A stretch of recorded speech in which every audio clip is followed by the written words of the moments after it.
दोस्तों आप लोगों के लिए आज मैं एक बहुत ही इम्पोर्टेंट बुक की समरी लेके आया हूँ। ये उन रेयर बुक्स में से एक है जिसने मेरी लाइफ में बहुत ज़्यादा वैल्यू ऐड की है। ये बुक में चार्ली मंगर जो एक सेल्फ मेड बिलियनर है, इसमें उनकी लाइफ के और इन्वेस्टिंग के टाइमलेस लेसन्स लिखे गए हैं। ये बुक ऑलमोस्ट 500 पेजेस की है और अगर आप इस बुक का कोई भी रैंडम पेज उठाओ और उसमें से कोई भी रैंडम लाइन पढ़ो तो गारंटीड है कि आपको उसमें से कुछ इंपॉर्टेंट और इंटरेस्टिंग सीखने मिलेगा ही।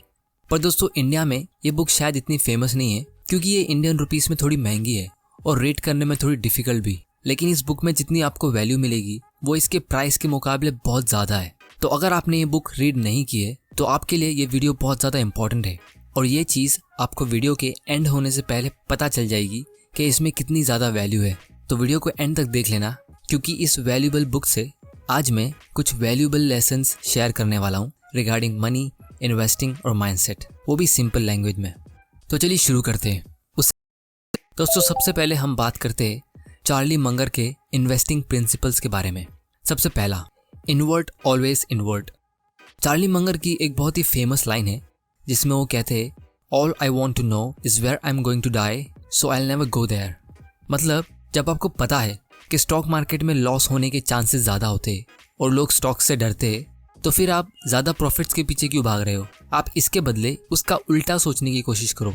दोस्तों हम लाइफ के और इन्वेस्टिंग के बहुत सारे डिफ़िकल्ट क्वेश्चंस ऑपोजिट तरीके से सोचकर इजीली सॉल्व कर सकते हैं। जैसे जब पूरी दुनिया ये सोचती है कि उन्हें स्टॉक मार्केट में कौन सा स्टॉक सबसे ज़्यादा रिटर्न देगा, तो आप ये सोचो कि कौन सा स्टॉक आपको लॉस नहीं देगा।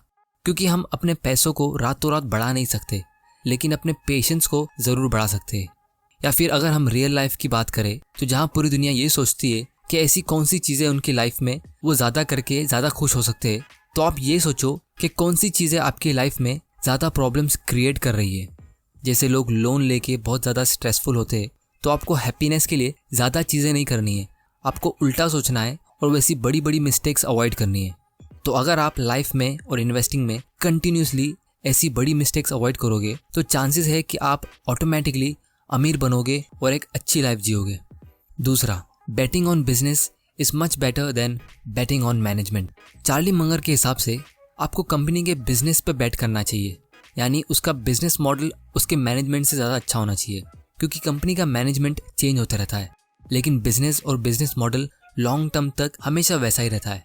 जैसे आप रिलायंस में मुकेश अंबानी की जगह पे या फिर टेस्ला में इलॉन मस्क की जगह पे ऐसी कंपनीज में इन्वेस्ट करो जिसका बिजनेस बहुत ज़्यादा स्ट्रॉन्ग है। For example Microsoft, Bill Gates काफ़ी सालों पहले रिटायर हो चुके हैं, या फिर एप्पल, स्टीव जॉब्स को मर के सालों हो गए लेकिन फिर भी ये कंपनी आज भी उतनी ही स्ट्रॉन्ग है क्योंकि इनका बिजनेस मॉडल और बिजनेस स्ट्रक्चर ही उतना स्ट्रॉन्ग है। तीसरा, a great business at a fair price is superior to a fair business at a greater price. मतलब कंपनी के लॉन्ग टर्म का परफॉर्मेंस मैटर करता है। अगर आप बहुत अच्छी कंपनी थोड़े से ज़्यादा प्राइस पे खरीद लेते हो और उसमें एकदम लॉन्ग टाइम के लिए इन्वेस्टेड रहते हो तो अगर वो कंपनी का हर साल का रिटर्न ऑन इक्विटी 20% का होता है तो आपका लॉन्ग टर्म रिटर्न भी 20% के आसपास का ही होगा।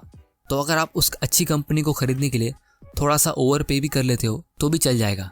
लेकिन अगर आप कोई एवरेज या बुरी कंपनी को एकदम सस्ते प्राइस पे खरीदते हो, जैसे उसकी बुक वैल्यू से भी 50% डिस्काउंट पे, और वो कंपनी ने लॉन्ग टर्म में सिर्फ 5% का रिटर्न ऑन इक्विटी दिया, तो आपका लॉन्ग टर्म रिटर्न भी 5% के आसपास का ही होगा क्योंकि हो सकता है 20 साल बाद भी वो कंपनी 50% बुक वैल्यू में ही बिक रही है। चौथा, वी वेट फॉर नो ब्रेनर्स। दोस्तों अगर आप दुनिया की जितनी भी बड़ी कंपनीज का एक्विजिशन का रिकॉर्ड चेक करो तो आपको पता चलेगा उनके 60% एक्विजिशंस फेल होते हैं। मतलब बड़ी कंपनीज के पास जब ज़्यादा पैसा आता है और वो छोटी कंपनीज को खरीदती है तो उनके 3 इन्वेस्टमेंट्स में से 2 इन्वेस्टमेंट्स हमेशा फेल होते हैं। वो इसलिए क्योंकि वो कंपनीज तब इन्वेस्ट करती है जब उनके पास ज़्यादा पैसा होता है, जो अक्सर अच्छे मार्केट कंडीशन के टाइम पे होता है। लेकिन उन्हें तब इन्वेस्ट करना चाहिए जब एक अच्छी अपॉर्चुनिटी आती है, और वो ज़रूरी नहीं है कि अच्छे मार्केट कंडीशन के टाइम पे ही आए। अच्छी अपॉर्चुनिटीज़ अक्सर बुरे मार्केट के टाइम पे आती है। दोस्तों ये कॉमन सेंस वाली बात है लेकिन ये मिस्टेक बड़ी कंपनीज के हाई पेड ऑफिसर्स से लेकर छोटे मोटे न्यू स्टॉक इन्वेस्टर्स भी करते हैं। फिफ्थ, चार्ली मंगर ऐसे स्टॉक्स चुनते हैं जिनके मोट हर साल स्ट्रॉन्ग होते रहते हैं क्योंकि अगर कंपनी का प्रॉफिट थोड़ा बहुत ऊपर नीचे हो रहा है वो चल जाएगा क्योंकि मार्केट क्रैश, रिसेशंस आते रहते हैं। लेकिन कंपनी के पास जो एडवांटेज है जिसकी वजह से उस कंपनी के कॉम्पिटिटर्स उससे एक कदम पीछे ही रहते हैं तो वो कंपनी हमेशा एक बेस्ट इन्वेस्टमेंट रहती है। जैसे आप गूगल का एग्जांपल ले सकते हो, क्योंकि जितना ज़्यादा हम इंटरनेट को यूज़ करेंगे उतना ही हम गूगल को भी यूज़ करेंगे। और सबसे लास्ट, पेशेंस। दोस्तों, हमारे अंदर जितनी भी क्वालिटीज़ होती है जैसे हॉनेस्टी, ब्रेवरी, हम्बलनेस, इसमें से पेशेंस बहुत ज़्यादा मुश्किल है। स्टॉक मार्केट में पैसे कमाने की बहुत सारी स्ट्रैटेजीज है। अगर आप डे ट्रेडिंग के बारे में सीखोगे तो आपको पता चलेगा बहुत सारी स्ट्रैटेजीज होती है और हर स्ट्रैटेजी कुछ टाइम के लिए ही चलती है। जैसे ही उस स्ट्रैटेजी को बहुत सारे लोग कॉपी करने लगते हैं तो वो स्ट्रैटेजी बहुत सारे लोगों के लिए काम नहीं कर सकती, लेकिन पेशेंस एक ऐसी स्ट्रैटेजी है जो हमेशा काम करेगी। लेसन नंबर 2, चार्ली मंगर के इन्वेस्टमेंट चेकलिस्ट। दोस्तों, जिस तरह एक पायलट जब प्लेन उड़ाने से पहले एक चेकलिस्ट यूज़ करता है ABCD, उसी तरह चार्ली मंगर अपने इन्वेस्टमेंट के लिए एक चेकलिस्ट यूज़ करते हैं जिससे उनके लॉसेस बहुत कम होते हैं। सबसे पहला, रिस्क। दोस्तों, आपको सबसे पहले अपने इन्वेस्टमेंट की शुरुआत रिस्क के बारे में सोच के करनी चाहिए। अगर आपको कोई स्टॉक में परमानेंट कैपिटल लॉस का चांसेस लग रहा है तो वैसे स्टॉक को आप पूरी तरह अवॉइड करो। और दोस्तों, जो स्टॉक मार्केट के डेली फ्लक्चुएशन होते हैं और मार्केट क्रैश की वजह से जो 40-50% तक स्टॉक का प्राइस गिरता है, चार्ली मंगर उसको रिस्क नहीं मानते, क्योंकि उनके हिसाब से जब स्टॉक 50% नीचे गिरता है तो वो ज़्यादा रिस्की होने के बदले और कम रिस्की होता है, क्योंकि वो कंपनी आपको और सस्ते प्राइस पे खरीदने को मिलती है और आपका मार्जिन ऑफ सेफ्टी और ज़्यादा बढ़ता है। दूसरा, बी इंडिपेंडेंट। आपकी लाइफ में ऐसा बहुत बार होगा जब आप क्राउड के अगेंस्ट फैसला लेते हो। अगर आप अपनी लाइफ में एक बार भी ऐसी सिचुएशन में नहीं आते हो तो आप एक एवरेज लाइफ जी रहे हो, जिसकी वजह से आपका इन्वेस्टमेंट रिजल्ट भी एवरेज होगा। तीसरा, आपको कंटिन्यूसली रीड करके अपनी थिंकिंग एबिलिटी को इंक्रीज करना होगा। अगर आपको स्मार्ट बनना है और लाइफ में अच्छे फैसले लेने हैं तो आपको अपने आप से हर एक चीज़ को क्वेश्चन करना होगा कि मैं ये फैसला क्यों ले रहा हूँ, मैं ऐसा क्यों सोच रहा हूँ। इसीलिए आपको एक हैबिट डालनी होगी अपने अंदर वाई पूछने की, और उससे आपको बहुत ही इंटरेस्टिंग जवाब मिलेंगे। शॉर्ट टर्म में आपको थोड़ा अनकंफर्टेबल फील होगा, लेकिन लॉन्ग टर्म में आपकी अंडरस्टैंडिंग बहुत ज़्यादा अच्छी होगी। चौथा, द बिगनिंग ऑफ विजडम। दोस्तों, जब आप ये मान लो कि आपको हर चीज़ें पता है तो आप उसके बारे में कुछ नया सीख नहीं पाओगे, क्योंकि कोई भी प्रॉब्लम को सॉल्व करने का सबसे पहला स्टेप उस प्रॉब्लम को पहचानने का होता है और आप अपने आप को सबसे आसानी से बेवकूफ़ बना सकते हो। पांचवा, पोर्टफोलियो एलोकेशन। दोस्तों, एज एन इन्वेस्टर आपका सबसे इंपॉर्टेंट काम होता है पोर्टफोलियो एलोकेशन करने का। जब आपको कोई अच्छा मौका मिलता है इन्वेस्टमेंट करने का, तब आपको उसमें एक बड़ा अमाउंट इन्वेस्ट करना चाहिए, क्योंकि अच्छे मौके रेयरली आते हैं। छोटा मोटा अमाउंट तो हर कोई इन्वेस्ट करता है, लेकिन असली वेल्थ बड़े अमाउंट को इन्वेस्ट करने से बनती है। Lesson number 3, to a man with a hammer everything looks like a nail. दोस्तों, चार्ली मंगर हमें स्ट्रांगली कह रहे हैं कि हमें मल्टी डिसिप्लिन्स की नॉलेज होनी चाहिए, यानी हमारे पास लाइफ में कुछ इंपॉर्टेंट फील्ड की बेसिक नॉलेज होना ज़रूरी है। जैसे मान लो एक कारपेंटर है और उसके पास सिर्फ एक ही टूल है जो है हथौड़ा, तो वो सिर्फ एक ही चीज़ कर सकता है, उससे ठोक सकता है, और इसीलिए उसको सारी प्रॉब्लम एक नेल की तरह दिखेगी। लेकिन एक अच्छे कारपेंटर के पास उसके टूल बॉक्स में बहुत सारे टूल्स होंगे और होने चाहिए। उसी तरह हमारे पास इन्वेस्टिंग में और रियल लाइफ में ऐसे बहुत सारे टूल्स होना ज़रूरी है। चार्ली मंगर इन टूल्स को मेंटल मॉडल्स कहते हैं। ये मॉडल्स अलग अलग फील्ड्स के कुछ इंपॉर्टेंट कॉन्सेप्ट्स है। अब दोस्तों, आपको इन सारे कॉन्सेप्ट्स के ऊपर PhD करने की ज़रूरत नहीं है, बस बेसिक नॉलेज भी चलेगी। ये टूल्स इन्वेस्टिंग में और रियल लाइफ में उतने ही ज़रूरी है जितने हमारी लाइफ में हमारी बॉडी के पार्ट्स होते हैं। उसके बिना हमारा काम तो चल जाएगा, लेकिन हमें बहुत ज़्यादा डिफ़िकल्टी होगी। यानी चार्ली मंगर की लैंग्वेज में अगर मैं कहूँ तो अगर कोई आदमी बिना ये टूल्स के लाइफ जी रहा है तो वो लंगड़ा है और एक एस किकिंग कॉन्टेस्ट में एंटर कर रहा है। तो अब आप पूछोगे ये सब मेंटल मॉडल्स क्या है और हमें कौन सी फील्ड्स की नॉलेज होना चाहिए, तो वो ये सब है। शुरुआत के कुछ मॉडल्स हैं मैथ्स के ऊपर, जैसे बेसिक एरिथमेटिक, फिर कंपाउंडिंग इफेक्ट। अगर आप कंपाउंडिंग को अच्छे से नहीं समझते तो चांसेस है कि आप लॉन्ग टर्म सोच नहीं सकते। कंपाउंडिंग के रिजल्ट्स हमेशा लॉन्ग टर्म में दिखते हैं। फिर दूसरा है परम्यूटेशंस एंड कॉम्बिनेशंस। इसकी नॉलेज आपको तब लगती है जब आप कुछ स्टॉक्स का एक पोर्टफोलियो क्रिएट करते हो। फिर आता है अकाउंटिंग। इसकी आपको ज़रूरत होगी जब आप बिजनेस के फाइनेंशियल स्टेटमेंट्स को रीड करोगे। फिर ऐसे बहुत सारे मॉडल्स हैं जैसे डिसीजन ट्रीज, नॉर्मल डिस्ट्रीब्यूशन।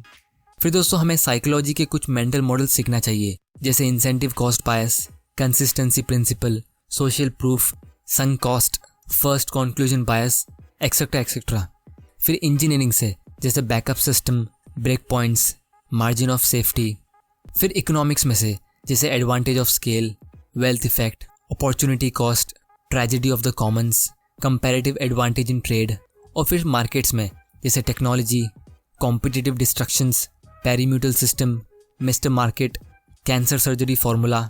और फिर मैनेजमेंट के जैसे checklist, big no brainer questions, patents and trademarks.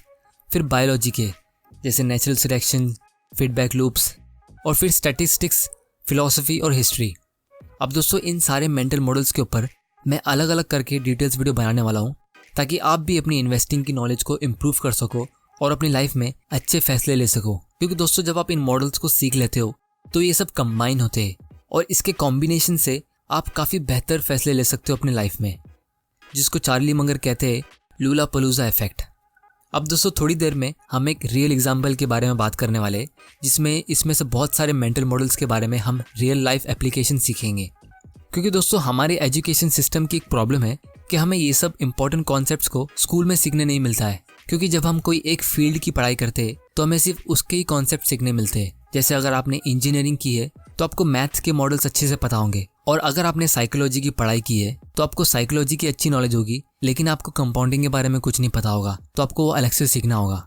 तो हमें चार्ली मंगर एक छोटी सी पोएम के जरिए सिखाते हैं कि हमें ये सारे मेंटल मॉडल्स खुद से सीखने पड़ेंगे, जिसकी पंच लाइन ये है, then I will do it myself. ये पोएम कुछ इस तरह है, आप ये वीडियो को पॉज करके इस पोएम को रीड कर सकते हो। अब दोस्तों मेरे पास इन्वेस्टिंग में कोई PhD नहीं है, लेकिन मेरे पास इतना कॉन्फिडेंस है कि मैं अपना पैसा खुद इन्वेस्ट करके उसे हैंडल कर सकता हूँ। वो इसलिए क्योंकि मैंने ये बुक रीड करने के बाद ये सब मॉडल्स को बहुत ही डिटेल में सीखे हैं। और इन सारे मेंटल मॉडल्स में से सबसे शॉकिंग और सबसे इम्पॉर्टेंट था साइकोलॉजी का, जो मैंने इस बुक में से रीड किया है। और मैं ये बुक आपको स्ट्रांगली रेकमेंड करता हूँ रीड करने के लिए। चार्ली मंगर की लैंग्वेज में मैं सिर्फ इतना कहूँगा कि अगर आपने अभी तक ये बुक को खरीद कर उसे रीड नहीं किया है तो आप इसका प्राइस ऑलरेडी पे कर रहे हो लाइफ में गलत फैसले लेकर। लेसन नंबर 4, अ $1 ट्रिलियन एक्सरसाइज। दोस्तों आइए इस मल्टी डिसिप्लिनरी अप्रोच को हम रियल लाइफ में चेक करते हैं, जिसको चार्ली मंगर ने इस बुक में बहुत ही खूबसूरती से एक्सप्लेन किया है। ये एक छोटा सा थॉट एक्सपेरिमेंट था जो चार्ली मंगर ने एक स्पीच में दिया था। इस एक्सपेरिमेंट से हमको इन्वेस्टिंग के और बिजनेस के कुछ टाइमलेस लेसन सीखने मिलते हैं। ये एक्सपेरिमेंट कुछ इस तरह है। दोस्तों मान लो आप 1884 में जी रहे हो और आप काफी स्मार्ट हो, लेकिन इतने अमीर नहीं। तो आपके टाउन के एक अमीर आदमी ने आपको बुलाया जिसका नाम है ग्लोत्स, और उसने आपके साथ 20 और स्मार्ट लोगों को बुलाया। वो इसलिए ताकि आप लोग उस अमीर आदमी को एक ऐसा बिजनेस आइडिया बताओ जिसमें उसके $2 मिलियन आने वाले 150 सालों में $2 ट्रिलियन बन जाए, यानी 1 मिलियन मिलियन या फिर इतने डॉलर्स। अब दोस्तों ऑब्वियसली 150 सालों तक कोई भी जिंदा नहीं रहेगा, इसीलिए आपको सिर्फ उस अमीर आदमी को अपना बिजनेस प्लान बताना है लॉजिक के साथ, जिससे वो कन्विंस हो जाए कि आपका बिजनेस प्लान सबसे अच्छा है। और अगर वो अमीर आदमी कन्विंस हो गया तो वो आपका बिजनेस प्लान इंप्लीमेंट करेगा और उस कंपनी की आधी वेल्थ आपके नाम कर देगा। क्योंकि दोस्तों आज की तारीख में मैक्सिमम न्यू कंपनीज शुरुआत में ही बंद हो जाती है। हर 10 नई कंपनीज में से 9 स्टार्टअप्स फेल होते हैं शुरुआत के सिर्फ 5 साल में। तो आप उस अमीर आदमी को कैसे कन्विंस करोगे और क्या कहोगे, क्योंकि आपके पास सिर्फ 15 मिनट है और एक ही अटेम्प्ट है। तो Charlie Munger multiple mental models को यूज करके हमें बता रहे कि एक अच्छा बिजनेस किस तरीके से शुरू होना चाहिए। तो सबसे पहले हम एक ट्रेडमार्क रजिस्टर करेंगे, क्योंकि हम कोई भी जेनरिक प्रोडक्ट्स बेच के इतनी बड़ी कंपनी नहीं खड़ी कर सकते, यानी उस कंपनी का एक यूनिक ब्रांड होगा। दूसरा, हम $2 ट्रिलियन सिर्फ एक सिटी में बिजनेस करके नहीं कमा सकते, तो हमें ऐसा प्रोडक्ट चुनना चाहिए जिसको हम पूरी दुनिया में इजीली बेच सके। तीसरा, हम ऐसा कोई प्रोडक्ट चुनेंगे जिसको न्यू टेक्नोलॉजी से कोई भी नुकसान नहीं होगा, जैसे कोई खाने का या ड्रिंक्स करने का प्रोडक्ट। चौथा, हम एक यूनिवर्सल प्रोडक्ट बेचेंगे जिसे बच्चे से लेकर बड़े लोग कंज्यूम कर सकते हैं। फिर हम कंटिन्यूस एडवर्टाइजमेंट से उस प्रोडक्ट के ब्रांड को इतना स्ट्रांग बना देंगे कि जब लोगों को उसे खरीदना होगा तो लोग शॉप पर जाकर उस जेनरिक चीज का नाम नहीं लेंगे, बल्कि उस ब्रांड का नाम लेंगे। जैसे इंडिया में बच्चे स्टेशनरी पे जाकर ग्लू या गम नहीं मांगते, वो फेविकॉल मांगते, या फिर जल्दी सूखने वाले गम की जगह पर लोग फेविक्विक मांगते, या फिर पानी की बोतल की जगह पे लोग बिस्लरी मांगते। फिर चार्ली मंगर हिस्ट्री के मॉडल्स को यूज करके ये बताते कि आने वाली जनरेशन्स का स्टैंडर्ड ऑफ लिविंग हमेशा बढ़ता है, मतलब लोग ज्यादा फ्री होंगे और ज्यादा पैसा खर्चा करेंगे। फिर वो साइंस के मॉडल को यूज करके ये बताते कि आने वाले टाइम में ग्लोबल वार्मिंग होगी, जिसकी वजह से लोग कम से कम 1 या 2 लीटर पानी ज्यादा पियेंगे। इसीलिए हम ऐसा प्रोडक्ट बेचे जो लोग प्यास लगने पर डिजायर करे तो एक अच्छा आइडिया होगा। इसीलिए हम एक सॉफ्ट ड्रिंक का बिजनेस शुरू करेंगे और इस सॉफ्ट ड्रिंक में हम 2 चीजें ऐड करेंगे, शुगर और कैफीन। ये दोनों चीजें ऐसी है जिसकी अगर लोगों को हैबिट होती है तो वो आसानी से छूटती नहीं है। फिर हम साइकोलॉजी का एक मेंटल मॉडल यूज करेंगे, कंडीशन रिफ्लेक्सिस। इसका मतलब जब भी आप कोई स्पेसिफिक सिचुएशन पे रहते हो तो आप एक स्पेसिफिक तरीके से रिस्पॉन्ड करते हो। जैसे जब भी किसी बच्चे को बाजार में चॉकलेट दिखती है तो उसे खाने का मन करता है, या फिर जब हम टीवी में ऐड देखते हैं पिज्जा या केक का तो हमें भी उसे खाने का मन करता है। और फिर चाहे आप कितना भी कंट्रोल कर लो, वो डिजायर आपके मन में रहता ही है। फिर चाहे आप उसे एक दिन मत खाओ लेकिन नेक्स्ट डे आप कंज्यूम करते हो। वो टीवी ऐड देखने से पहले हमें उस पिज्जा का ख्याल बिल्कुल भी नहीं था, लेकिन उस ऐड के देखने के बाद वो डिजायर हमारे मन में आया और हमने उसे कंज्यूम किया। फिर हम इस सॉफ्ट ड्रिंक का एक कूल और फैंसी नाम रखेंगे, क्योंकि ग्लॉट्स शुगर वाटर किसको पीना है, लोगों को कोका कोला पीना है। फिर हम इसमें थोड़ा कलर मिला देंगे जिसकी वजह से ये एक बहुत ही रॉयल और लग्जरियस वाइन की तरह दिखेगा, लेकिन रियलिटी में ये एक वाइन नहीं होगा। इसीलिए जो लोग अल्कोहल नहीं पीते वो भी इसे शान से पिएंगे। फिर हम इसके टीवी एड्स में हमेशा यंग और अट्रैक्टिव लोगों को रखेंगे। आफ्टर ऑल यंगस्टर्स हमेशा दूसरे यंग लोगों को देखकर कॉपी करते हैं। ये एक साइकोलॉजी का सोशल प्रूफ का मेंटल मॉडल है। और दोस्तों, जब हम कॉपी करने की बात कर रहे हैं तो कॉम्पिटिटर्स भी हमारे जैसे ड्रिंक्स कॉपी करने की कोशिश करेंगे, लेकिन तब तक ये कोका कोला ब्रांड पूरी दुनिया में ऑलरेडी फेमस होगा। और अगर कोई दूसरा ब्रांड हमारे कोक से ज़्यादा टेस्टी भी होगा तो भी लोग हमारे ब्रांड को ही प्रीफर करेंगे। फिर आप उस पोस्टर में ऐसी ब्यूटीफुल लड़की को ऐड कर दो और बस जब भी आप ऐसे कोई पोस्टर को देखोगे किसी भी शॉप पर तो आपको भी उसे पीने का मन करेगा और बहुत ही जल्दी लोगों को उसकी हैबिट हो जाएगी। The brain of man yearns for a type of beverage held by the pretty women he can't have. अब दोस्तों, ये पूरे एग्जाम्पल का मकसद ये था कि आपको एक सक्सेसफुल बिजनेस चालू करने के लिए या अच्छा इन्वेस्टमेंट ढूंढने के लिए ऐसे मल्टीपल फील्ड्स की नॉलेज होना बहुत ज़रूरी है। इसीलिए आज की तारीख में लोग इतने हाई क्वालिफाइड होते, कुछ लोग MBA या PhD करते, लेकिन वो सिर्फ इतना आइडेंटिफाई नहीं कर पाते कि लोग कोई एग्जिस्टिंग कंपनी के प्रोडक्ट क्यों खरीद रहे हैं, तो उसे कॉपी करना तो बहुत दूर की बात होगी। लेसन नंबर 5 और सबसे इम्पोर्टेंट, चार्ली मंगर के इम्पोर्टेंट लाइफ प्रिंसिपल्स। सबसे पहला, the best way to get what you want is to deserve what you want. अगर आपको एक अच्छी लाइफ पार्टनर चाहिए या अच्छा करियर चाहिए या बहुत सारे पैसे चाहिए तो आपको उसे डिजर्व करना होगा, क्योंकि अगर आपको कोई अच्छी चीज़ मिल भी जाती है और अगर आप उसकी रिस्पेक्ट नहीं करोगे तो आप उसे बहुत जल्दी खो दोगे, फिर चाहे वो बहुत अच्छी पार्टनर भी क्यों ना हो, बहुत सारा पैसा हो या कुछ और, क्योंकि एक अच्छी लाइफ बाय नेचर डिजर्व की जाती है। दूसरा, don't work for anyone you don't respect and admire. आप उन लोगों के साथ कभी काम मत करो जिनकी आप कभी इज्जत नहीं करते। तीसरा, don't sell anything you won't by yourself. अगर आप बिजनेस करते हो या बिजनेस शुरू करने का सोच रहे हो तो कोई ऐसी चीज मत बेचो जो आप खुद नहीं खरीदोगे। चौथा, circle of competence. Knowing what you don't know is more useful than being brilliant. Charlie Munger दुनिया के सारे स्टॉक्स को 3 कैटेगरी में डिवाइड करते हैं, यस, नो और तीसरा टू डिफिकल्ट टू अंडरस्टैंड। आप दुनिया के सारे बिजनेस को अच्छे से नहीं समझ सकते। और लास्टली, सबसे important advice, learn from others mistake, it's cheaper. अगर वॉरेन बफे और चार्ली ने कॉलेज छोड़कर कुछ नया नहीं सीखा होता तो बर्कशायर हैथवे नाम की कोई कंपनी नहीं होती। दुनिया के सबसे अमीर लोगों की लिस्ट में ये 2 लोगों का नाम नहीं होता, ये बुक नहीं होती और हमारे पास इसमें से सीखने के लिए कुछ भी नहीं होता। इसीलिए go to bed a little wiser each day. कुछ ही सालों में आप सरप्राइज हो जाओगे ये देख के कि आप बाकी लोगों से कितना ज्यादा आगे निकल गए, क्योंकि आपकी नॉलेज भी कंपाउंड होती है। कोई भी रातों रात जीनियस नहीं बनता। दोस्तों, मेरे से लोग पूछते कि मुझे इतनी नॉलेज कैसे मिली इन्वेस्टिंग के बारे में, तो उसका आंसर सिंपल है, मेरा टारगेट ये रहता है कि मैं हर रोज मिनिमम 3 घंटा रीड करूं। फाइनली दोस्तों, चार्ली मंगर की एक बहुत ही फेमस और इम्पोर्टेंट स्पीच है जिसका नाम है the psychology of human misjudgement. इसमें चार्ली मंगर ने डिटेल में बताया है कि हम कैसे कंटिन्यूसली लाइफ में गलत फैसले लेते रहते हैं, बहुत सारे रियल लाइफ एग्जांपल्स के साथ। ये एक अलग ही लेवल की स्पीच है, इसके बारे में मैं किसी और दिन बात करूंगा। तो दोस्तों, आज की वीडियो में इतना ही।